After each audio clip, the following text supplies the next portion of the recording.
ఇవాళ పోలీస్ స్టేషన్లు సెటిల్మెంట్ల అడ్డాలుగా మారిపోయినాయి. పోలీసులు అదే విధంగా ఇతర అధికారులు ఒకటే పని పెట్టుకున్నారు. కాంగ్రెస్ నాయకులు ఏం చెప్తే అది చేయాలా అన్నట్టుగా విచ్చలవిడితనం ప్రదర్శిస్తా ఉన్నారు. ఇది మంచిది కాదు. రాజకీయాల్లో గెలుస్తాము ఓడతాం. మేము కూడా 10 ఏళ్ళ అధికారంలో ఉన్నాం.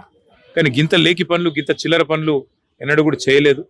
ఇకనైనా ఇలాంటివి కాకుండా ముఖ్యంగా ఎక్కడైనా కంప్లైంట్ వస్తే కుంటయ్య గారు కంప్లైంట్ చేసినారు, నాకు రావాల్సిన డబ్బులు ఇవ్వకుండా నేను సతాయిస్తున్నారు. ఉల్టా ఆయన మీద కేసు బనాయించింది. అంటే ఈ రకమైన వేధింపులు, ఈ రకమైన సివిల్ మ్యాటర్లో కూడా పోలీసులు దూరడము, సెటిల్మెంట్లకు ప్రయత్నం చేయడము, ఈ రకంగా అరాచకం చేయడము ఎంత మాత్రం మంచిది కాదు. నేను ఏ ఒక్కరి మీద నేను విమర్శ చేస్తలేను. ఇది ఈ రోజు కుంటయ్య గారికి జరిగింది, రేపు ఇంకోరికి జరగవచ్చు. కాబట్టి ఇది మంచిది కాదు.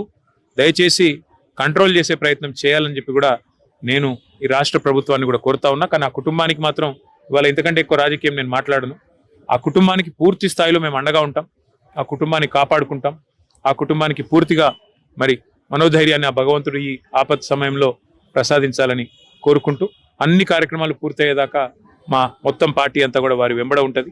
పెద్ద కర్మ జరిగేదాకా కూడా మొత్తం ఉండి మేమే చూసుకుంటామని చెప్పి కూడా తెలియజేస్తూ మరి వారి ఆత్మకు శాంతి చేకూరాలని మనస్ఫూర్తిగా భగవంతుని ప్రార్థిస్తాం.